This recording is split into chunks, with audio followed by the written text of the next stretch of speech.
Hello, welcome to E Vidya channel. आज मैं आपको हनुमान जी के बारे में कुछ बताना चाहता हूँ, जो परम पूज्य श्री राम जी के भक्त हुए हैं। उनके बारे में कहा गया है कि बाल समय रवि भक्ष लियो, तब तीनों लोग भयो अंधियारो, को नहीं जानते हैं जग में कभी संकट मोचन नाम तिहारो। बचपन में ही, जन्म के समय ही कहते हैं कि हनुमान जी ने सूर्य को अपने मुंह में डाल दिया था और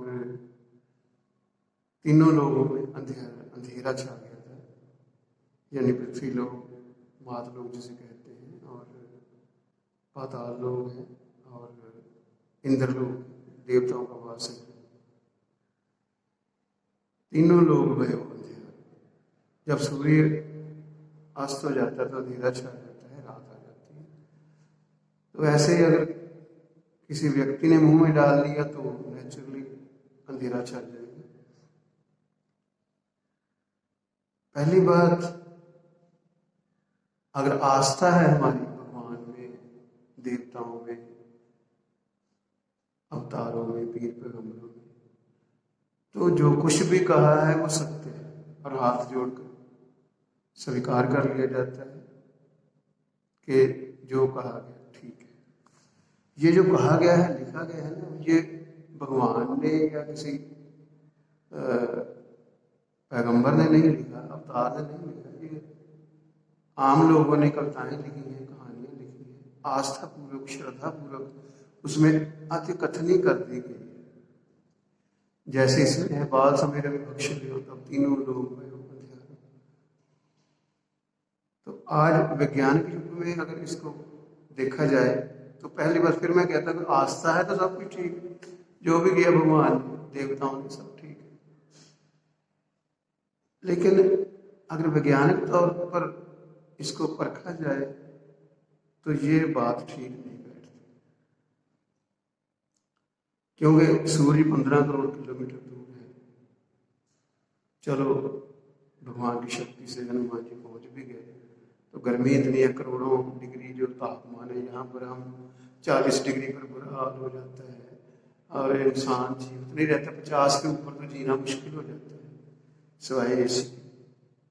और ऐसे 0 डिग्री के नीचे भी जीना बड़ा कठिन हो जाता है। 50 डिग्री पर ज़्यादा से ज़्यादा माइनस में भी जा सकते हो, लेकिन उसके बाद तो सब कुछ जमना शुरू हो जाता है। जम तो 0 डिग्री से पर ही जाता है सब कुछ। तो करोड़ों डिग्री तापमान में जाकर हनुमान जी ने उसको भक्ष कर लिया। ये बात सही नहीं बैठ रही वैज्ञानिक तौर पर। और वैसे भी जो देवता हैं, अवतार हैं, पैगंबर हैं, पीर हैं, कुदरत के अगेंस्ट नहीं जाते। कुदरत के जो नियम हैं उनको वो गलत नहीं करते, बल्कि कुदरत खुद ही, मैंने पहले भी कहा था, खुद ही परमात्मा का रूप है, या परमात्मा ही कुदरत है। जैसे मर्जी कह लो, एनर्जी है, शक्ति है जो चला रही है सृष्टि को, ब्रह्मांड को। ब्रह्मांड में कितनी ही गैलेक्सियां हैं, लगभग खरबों गैलेक्सियां हैं, और एक गैलेक्सी में खरबों तारे हैं, 10⁻11 लगभग में भी करोड़ों की गलती। तो ऐसी सृष्टि को, जिसे हमें, हमारे बस की बात नहीं है देखना, हमारे बस की बात नहीं है उसको समझना, उसको पीर पैगंबर, अवतार, महापुरुष या खुद भगवान या कुदरत गलती नहीं करते। उसको गलती नहीं लगती। जो टाइम है सूरज के चढ़ने का वही रहेगा। और उत्तरी ध्रुव या दक्षिण ध्रुव में, आपको तो उत्तरी ध्रुव में 9 महीने का दिन है, 3 महीने की रात है। सूर्य चढ़ जाए तो डूबता ही 9 महीने तक, और रात को भी थोड़ा थोड़ा उजाला रहता है, जिसमें वो लोग, अगर कोई रहता है तो वो दिखाई थोड़ा दिखता है, क्योंकि सूर्य जो हॉरिजॉन के पास ही रहता है, ज्यादा आगे नीचे नहीं जाता। ऐसे ही दक्षिणी ध्रुव में या साउथ पोल पर सूर्य जो है 3 महीने के लिए दिखाई देता है और 9 महीने वहां रात रहती है, अंटार्कटिका। तो ये जो रूल बना दिए हैं कुदरत ने, उसके अगेंस्ट नहीं जाती कुदरत, खुद ही नहीं उसको बर्बाद कर देगी, खुद ही सूर्य को पकड़ देगी, अंधेरा कर देगी या ग्रहण लगा देगी। ग्रहण तो लगेगी जब कोई आगे चीज आ जाएगी तो दिखना बंद हो जाएगी। लाइट चंद्रमा की है, चंद्रमा की तो अपनी है ही नहीं, पहले रिफ्लेक्शन हो रहा है सूर्य का। तो जो उसके बीच में अगर चंद्रमा जो है उस पर पृथ्वी की परछाई पड़ती है तो ग्रहण लग जाता है। कोई पकड़ता नहीं है, राहु केतु नहीं कहा जाते हैं उसको। और वैसे भी कोई ऊपर आकाश में कुछ नहीं रहता, हमने देख लिया है, रॉकेट गए हैं, सब कुछ बताया गया कि वहां पर कोई कुछ नहीं रहता, हवा भी नहीं है ऊपर, प्लैनेट्स पर अलग अलग गैसें हैं, किसी पर कोई है, किसी पर कोई, वायुमंडल भी नहीं है। ये पृथ्वी को ही सब कुछ दिया है कुदरत ने, शायद जीवन पैदा करने के लिए। ये ऐसी सुविधाएं अगर किसी और प्लैनेट पर हो जाए, बेशक वो अरबों खरबों किलोमीटर दूर हो, तो वहां भी लाइफ हो सकती है, otherwise it is very difficult. तो हनुमान जी ने, जैसे मैंने बताया कि ना तो देवते या जो भगवान है, कुदरत है, ना तो उसको उसके रास्ते में आती है कुदरत के जो लॉज हैं उनको खुद ही नहीं वो तोड़ते, बल्कि उनको वो बचा कर रखते हैं, उनका सम्मान करते हैं, सम्मान करते हैं। तो ऐसा सम्मान कोई तोड़ता नहीं।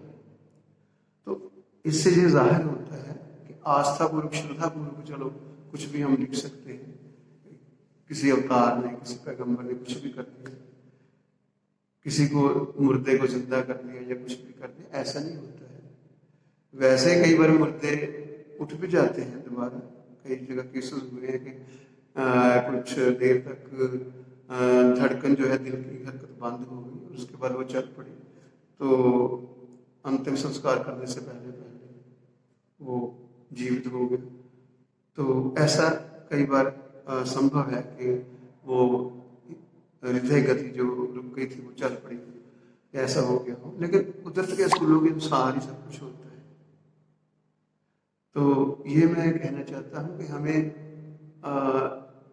अंधविश्वास से या श्रद्धापूर्वक उस बात को थोड़ा सा परख लेना चाहिए। हाँ, आस्थापूर्वक, श्रद्धापूर्वक हम मान रहे हैं तो ठीक है, सब कुछ ठीक है, जो कुछ लिखा गया है बुक्स में वो ठीक है। और ये ध्यान रखना है कि वो आम व्यक्तियों ने लिखा है या कुछ विद्वानों ने लिखा है, वो विद्वान रहे होंगे, उस समय की जो फिलॉसफी थी उसके अनुसार लिखा गया। बाइबल में क्या लिखा है?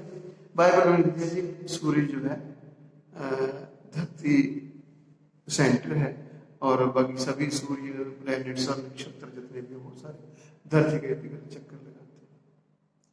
पर ऐसा नहीं है, वो उस समय की फिलॉसफी थी, उस समय नहीं पता था, लोगों ने जैसा कहा मान लिया। लेकिन अब भी हम श्रद्धापूर्वक मान रहे हैं, ठीक है, बाइबल में लिखा है, शायद ईसा मसीह प्रभु ईसा ने लिखा था तो ये ठीक ही होगा। लेकिन ऐसी बात नहीं है। अब वहाँ गलीलियो ने ही गलत कर दिया 15वीं शताब्दी में कि ये 15वीं-16वीं शताब्दी में कि ये बात करते हैं सूरज के इर्द गिर्द ये प्लेनेट घूमते हैं, धरती भी घूमती है। नहीं तो मैं दिखाता हूँ, उसने दूरबीन भी बनाई और उसको जेल के अंदर कर दिया गया कि तुम कैसे धर्म के खिलाफ बोलते। धर्म के खिलाफ वो नहीं था। धर्म में अगर कोई त्रुटि है, कोई गलत बात किसी ने लिख दी है तो उसको ठीक करना है, देखना है। अगर भगवान के मुंह से निकले शब्द हैं जो कि अभी तक प्रूव नहीं हुआ कि भगवान ने ये शब्द कहे होंगे या किसी और ने बाद में उसमें डाल दिया हो, कुछ मिलावट कर दी हो, ये पॉसिबल है। तो हमें ये देखना है कि भगवान ने या अवतारों ने, पीर पैगंबरों ने क्या कहा था, असलियत में क्या कहा था, उसको किसी ने क्या चेंज कर दिया है। तो अंधविश्वास जो स्पष्ट हो रहे हैं आजकल, क्योंकि उसी मानव ने, वैज्ञानिकों ने मोबाइल बनाया है, वो हम मानते हैं। अमेरिका में भी बात करवा रहे हैं, फोटो दिखा रहे हैं, वायरलेस से कर रहे हैं, टीवी चला दिया है, रॉकेट जा रहे हैं, चंद्रमा पर अड्डा बना दिया है और आगे इवन मंगल तक हम पहुंच गए हैं। हालांकि बहुत थोड़ी सी बात है, छोटी सी बात हमने की है, कुछ नहीं है कुदरत के सामने। ये नेग्लिजिबल सा काम है जो हमने किया है, इतनी बड़ी विशाल कुदरत है। तो अरबों खरबों किलोमीटर का एक लाइट ईयर बनता है, और नियरेस्ट स्टार हमारा सूरज है, 15 करोड़ है। और उसके बाद फिर तारा आने वाला जो है अल्फा सेंटोरी है, वो कोई 4 प्रकाश मील दूर है, 4 लाइट ईयर दूर है।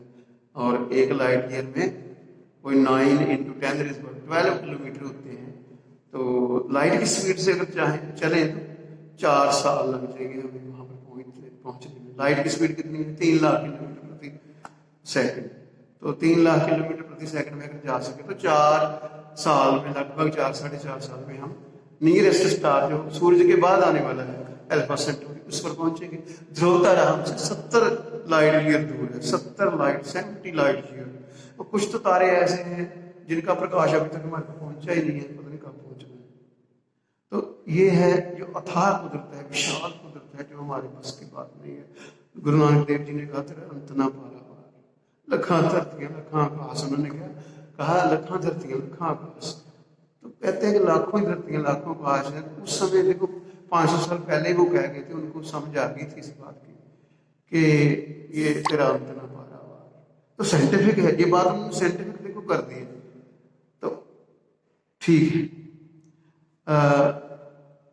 इसलिए मैं चाहता हूं कि जो भी धर्म में लिखा गया है उसको परख लिया जाए, पड़चोल कर ली जाए, उसकी वैज्ञानिक दृष्टि आधार पर उसको परखा जाए तो ज़्यादा अच्छा है, ताकि अंधविश्वास हमारे निकल सके। या जो गलत बातें धर्म में किसी ने जोड़ दी हैं, और सही जो शुद्ध रूप में हमारा धर्म है वो सनातन धर्म है, हिंदू धर्म है, वो हमारे सामने है। या और भी धर्म है जिसमें कुछ बात को लिखती हो तो वो सही कर दीजिए।